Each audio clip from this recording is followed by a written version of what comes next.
జ్ఞాన సరస్వతి నమః. ఈరోజు సరస్వతి శ్లోకము స్మృతిశక్తి, బుద్ధిశక్తి, ఇచ్ఛాశక్తి, జ్ఞానశక్తి, ప్రతిభ, కల్పనాశక్తి, క్రియాచ తస్మై నమో నమః. ఓం వాగ్దేవ్యై చ విద్మహే బ్రహ్మపత్న్యై చ ధీమహి తన్నో వాణి ప్రచోదయాత్. లాస్ట్ క్లాస్లో గసడదవ దేశంది నేర్చుకున్నాం. ప్రథము మీది పరుషాలకు.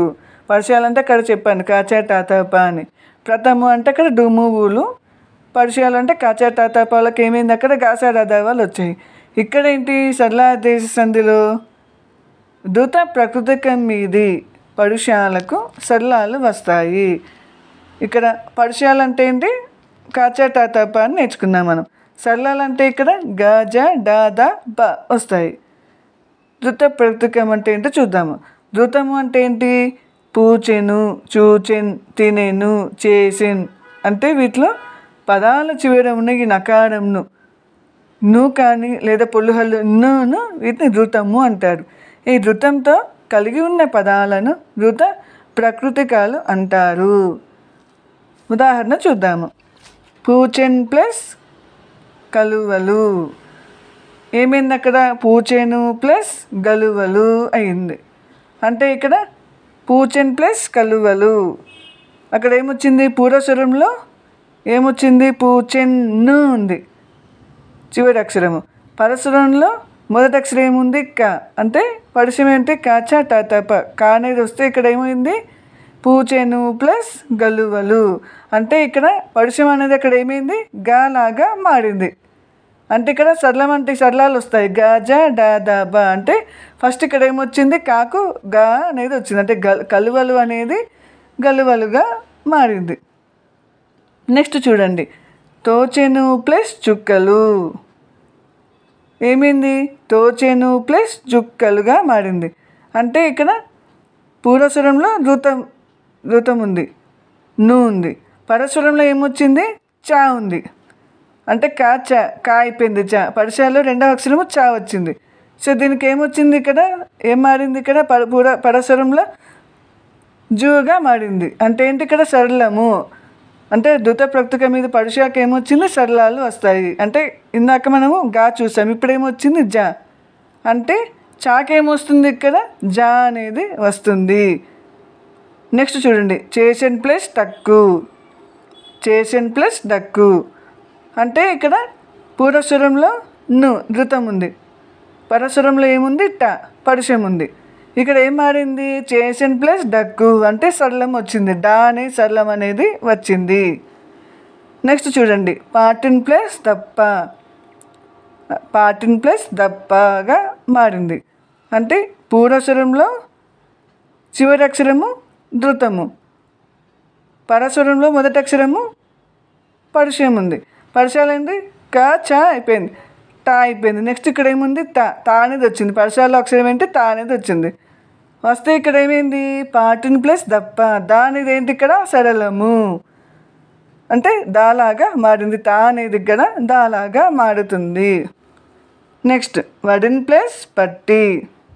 వడిన్ ప్లస్ బట్టి అంటే ఇక్కడ పూర్వస్వరంలో ను వచ్చింది ఇక్కడ ధృతము వచ్చి ఇక్కడ పరస్వరంలో ఏమొచ్చింది పా ఉంది.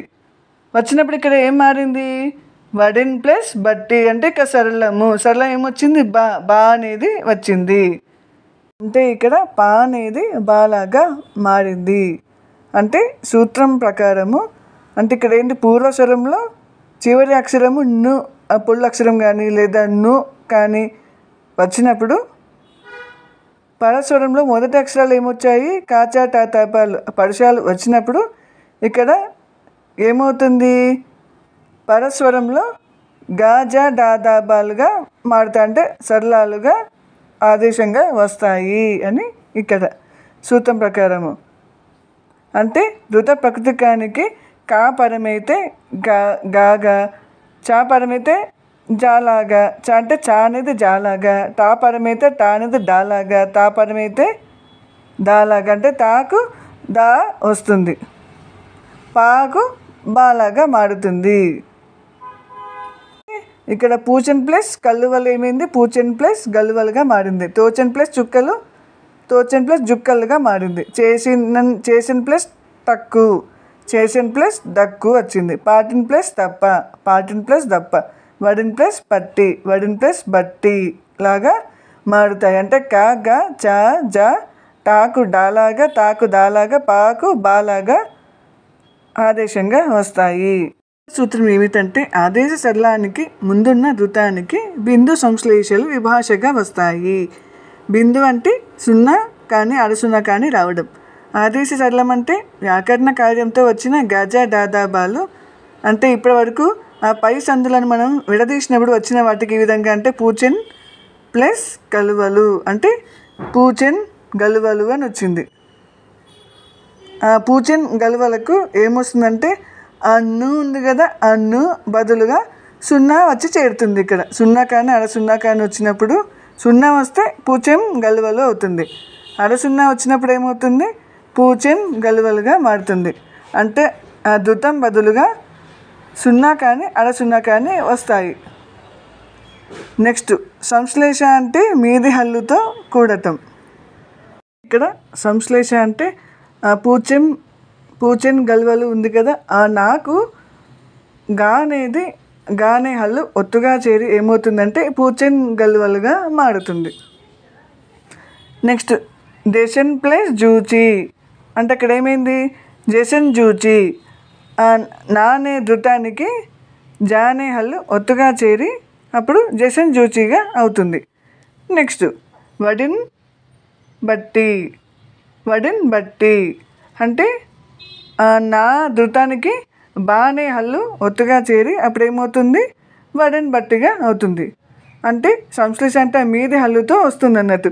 ఏదైతే హల్లు ఉంటుందో ఆ ధృతం తర్వాత ఆ హల్లు నాకు ఆ ధృతానికి ఒత్తుగా చేరి అలా జేసన్ చూసి వడిన్ బట్టిగా అలా వస్తాయన్నట్టు, హల్లులాగా మారుతున్నాయి.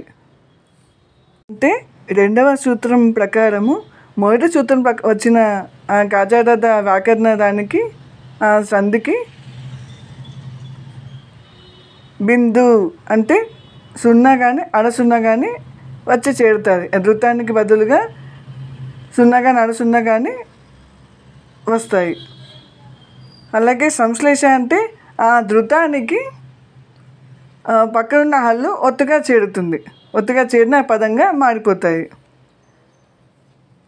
మొదటి సూత్రం ప్రకారమేమో ధృతానికి పూర్వస్వరంలో చివరి అక్షరము ధృతానికి పరస్వరంలోని మొదటి అక్షరాలు అంటే కాచా టాతాపాలు వచ్చినప్పుడు ఆ సంధిగా మారినప్పుడు ఏమవుతుంది, ఆ పరస్వరంలో గాజా దాదాబాలు అనేవి సరళాలు ఆదేశంగా వస్తాయి. ఇది మొదటి సూత్రము. రెండవ సూత్రంలో ఆ వ్యాకరణాంశంగా వచ్చిన ఆ సంధి పదానికి బిందు అంటే సున్నా కానీ అరసున్నా కానీ వస్తాయి. ధృతం బదులుగా సున్నా కానీ అరసున్నా కానీ వచ్చి ఆ పదంగా మారుతాయి. నెక్స్ట్ సంశ్లేష అంటే ఆ ధృతానికి పక్కన హల్లు ఒత్తుగా చేరి సంశ్లేషగా మారుతుంది.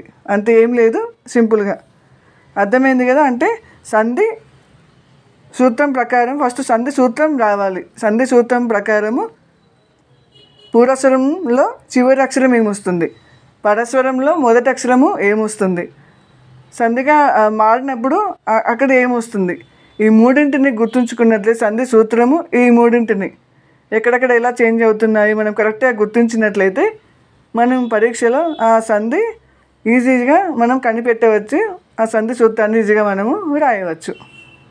అర్థమైంది కదా. లాస్ట్ క్లాస్లో గసరదవా దేశ సంధి అంటే ప్రథమ మీది పరుషాలకు గాసాడదవాలు వస్తాయి. ఇక్కడ సరళా దేశ సంధి అంటే ఏంటి, ధృతం మీది ను అంటే పొల్లు హల్లు ను కానీ ను నా కొమ్ము ను కానీ వీటికి పరుషాలు వచ్చినప్పుడు సరళాలు వస్తాయి అంటే గాజాడాదాబాలు వస్తాయి. సో కన్ఫ్యూజ్ అవ్వద్దు, కరెక్ట్గా అర్థం చేసుకుంటే అప్పుడు మనకి ఈజీగా ఏ సంధి అయినా మీకు ఈజీగా వచ్చేస్తుంది.